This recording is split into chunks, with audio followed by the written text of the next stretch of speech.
So the last Warlock card has finally been revealed, and oh my god, is it a crazy one. Agamaggan here is nuts. We've also got the rest of the Warlock set here to review. But let's go ahead and kick it off with this absolutely insane card. This is the Wild God for Warlock, a 10 mana 8/9 beast, Battle Cry. The next card you play costs your opponent's health instead of mana up to 10 health cost possible, which is just insane. So you play Agamaggan. Let's assume you have another 10 cost card in hand. You get to play that card using your opponent's health. So that means Agamaggan is basically kind of a like 0 mana 8/9 that pyroblasts the opponent's face. That is crazy. Think about that. Because if you just spend 10 mana on the card normally, right, you'd just be playing that card. But instead, with Agamaggan, you get a bonus 8/9 and you get to deal 10 damage to the opponent's face. An 8/9 pyroblast for 0 mana effectively is absolutely insane, right? Now, of course, it's not always that simple. Number one, you may not always have a perfect 10 cost card, but like, who cares if it's an 8 cost card you're cheating out? I'm still over the moon, right? That I dealt 8 to the opponent's face and still got an 8/9. Like, that's kind of amazing. In that case, Agamaggan sort of costs 2 effectively from that spot. But ultimately, this just allows you to cheat a big body into play with Agamaggan and just cheat some damage to the opponent's face. Now, there are some like caveats on how this works exactly, right? Because number one, you can't just like play a Ceaseless Expanse, of course, that costs 60 and just one-shot the opponent. It's up to 10, so you're only ever going to be able to spend 10 of your opponent's health. I'm also told by Blizzard that it can't overkill. So in other words, it is a cost. So if your opponent is at 7 health and you want to play a 10 cost card after Agamaggan, you can't. They don't have 10 health to spend, right? It's actually a cost. It's going to check, so it can't overkill. If they're at exactly 10 and you play a 10, exact lethals will work. Unlike when you try to kill yourself with a costed card that uses your health, it won't let you do it. It will let you do it to the opponent, so that's fine. So if they're at exactly the number you want to play, that's cool. So if they were at 7 and you had a 7 cost card, perfect. If they're down to 5, you can find a 5 cost card to cheat. That will kill the opponent outright. But if they're at 5 and all you have is a 4 or a 6, you're either going to put them to 1 or you're not going to be able to cheat out your 6 cost card. Now, in some ways, that kind of sounds like a tough restriction, but keep in mind, this is a 10 mana card. You're playing this in a deck that's going to be going a little bit slower, a little bit more late game oriented probably. And I don't think you're going to be using this to secure the final blow of a lethal so much as potentially to set up a lethal. So for instance, play Agamaggan when they're at like 15 health, set them down to 5, and then play a card from hand that deals the final 5 damage, right? We're going to see another legendary actually in this video that is 7 mana and is potentially going to have charge a lot. So in essence, I'm saying like Agamaggan can be a final blow, but doesn't necessarily have to be. Also, just like imagine you have a board with a couple minions ready to attack or whatever. Think about this almost like, I don't know, like an Alexstrasza or something where you're using this to set their health lower and then kill them off with like the minions on board. And ultimately, it doesn't necessarily have to be either of those things. Like this can just be, a way to get a lot of stuff out and still ultimately just soften the opponent's health up. Just chunking them for 8, 9, 10 is still a significant amount of damage. You're getting an 8, 9 on board and you're cheating something big into play. Well, I guess you're kind of cheating the 8, 9 into play if you think about it that way, but you know what I mean? Like you're just getting a lot of things achieved.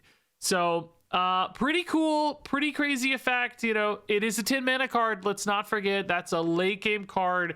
It has to be impactful. It has to be significant.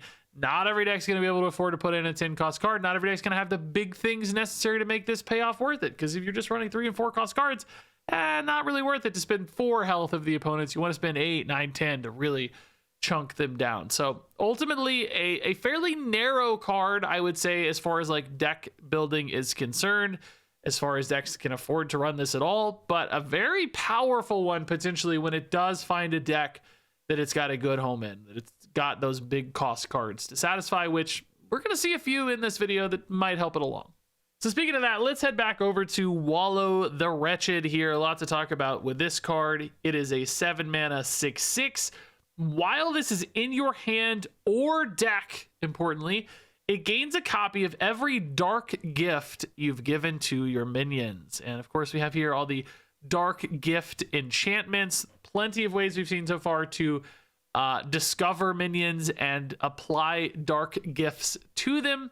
Don't forget, we've also seen some dark gift synergies previously in Warlock. This one was revealed pretty early on. Taunt card that reduces the cost of dark gifts.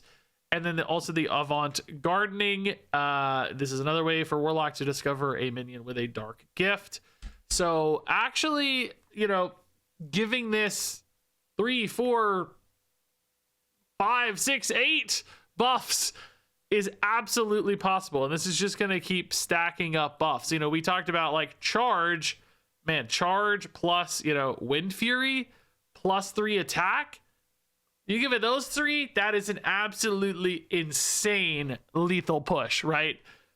You're talking about a 9/6 with Wind Fury and charge. And suddenly like the kind of lethal scenario math we were setting up previously with Agamaggan, you know, like we talked about, oh, he's just dealing 6 or whatever. Well, no, what if he's dealing 18, right? And then suddenly, you know, Agamaggan chunking the opponent from 25 to 18 now becomes a lethal consideration. You know, if you can get him 25, this might seal the deal. And of course, it can go even bigger than that. So whether this is like a charge lethal card, whether this is, you know, an Zilliax style like Reborn, Divine Shield, Wind Fury, Lifesteal, traded in kind of thing, right? There are an absolute million different possibilities with this. And, you know, it's not that hard to get it going either. Like there's just so many little dark gift cards, which you're sacrificing a little bit of tempo for, but then maybe this helps you recover by playing out those dark gift cards. You're picking effects that are still going to be useful for those dark gift cards.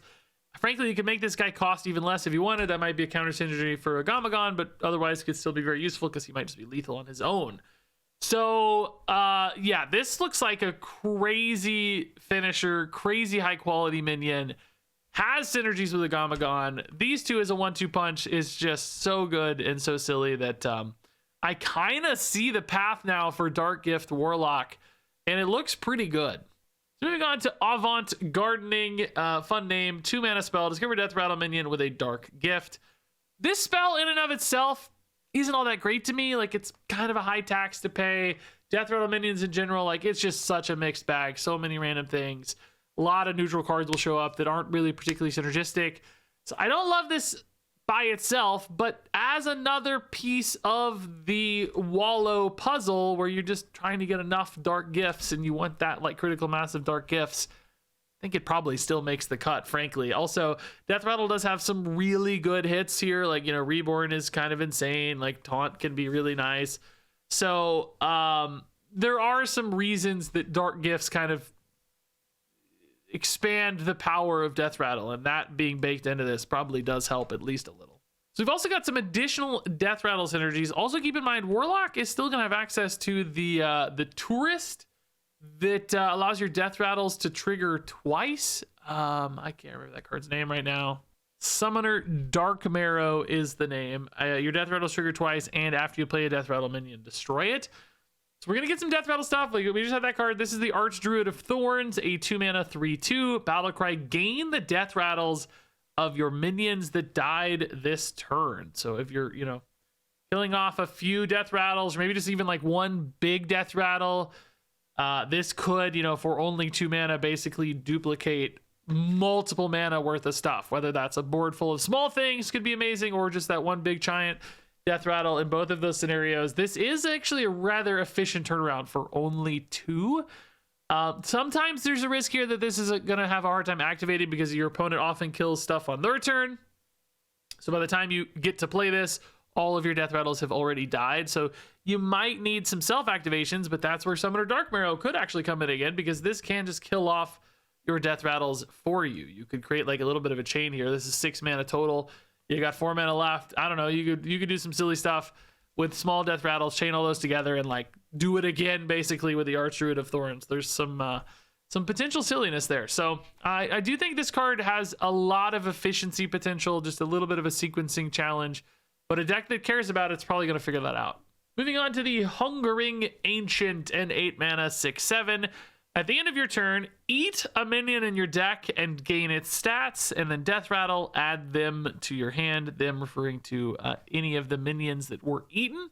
So, you know, this is like a big body on board that kind of effectively draws you cards as well, because, you know, as long as it's not silenced or whatever, or poofed away, then it's pulling them out of your deck and adding them to your hand. Not immediately, it takes a minute, but, you know, I don't love this though. Ultimately, just very expensive at 8 cost. A big pile of stats is not really all that useful. Even if you're running like giant crazy things, it might be fun to try to build a deck around that. Ceaseless Expanse or whatever, you know, grab 15/15.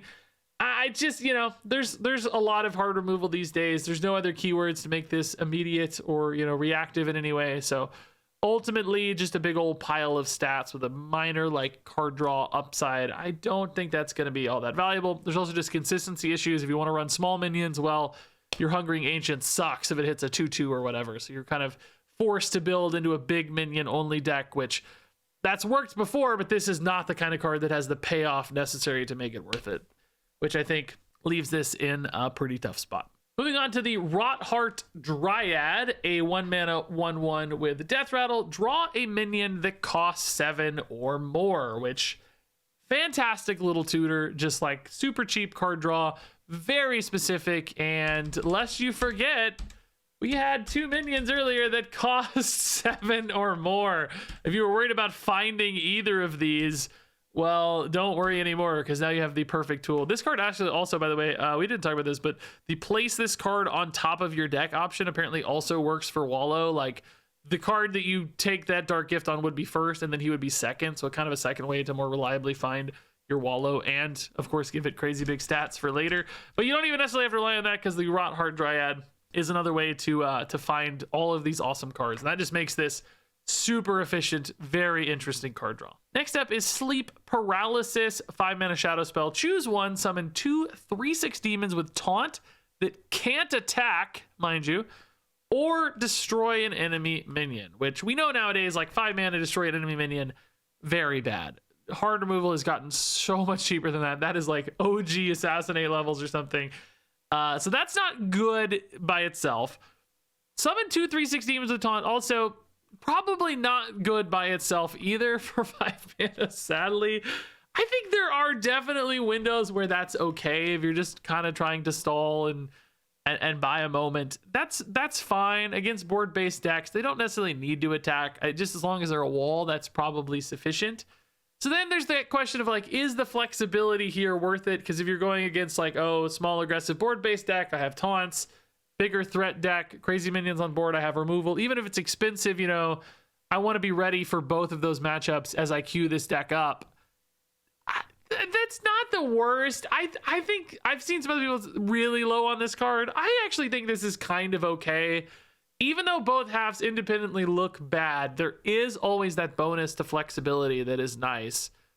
It's just, this has, I think, a tiny window where this is maybe good right now, and as soon as we get more cards, this quickly gets cut. Maybe even like mini set cards come in and replace this. Like, in other words, this is like the 29th and 30th card in any given deck list, but I do think it has a chance to be played. I think that's just useful enough to make the cut right now. Moving on to the Rotten Apple, 2 mana spell, restore 12 health to your hero. For the next 2 turns, deal 3 damage to your hero. So a short-term little boost in survivability. Ultimately, though, it's gonna punish you a little bit on the back end. So you net a total of 6 here. It's kind of a 2 mana heal 6, but in the short term, it is nice. I will say, like, sometimes you just need that short-term boost. Like, you know, I'm gonna win the game in a couple turns. If I can stabilize this turn, I'm gonna like turn the corner with more healing, big minions, taunt walls, lethal, whatever it is, right? I just need a little window.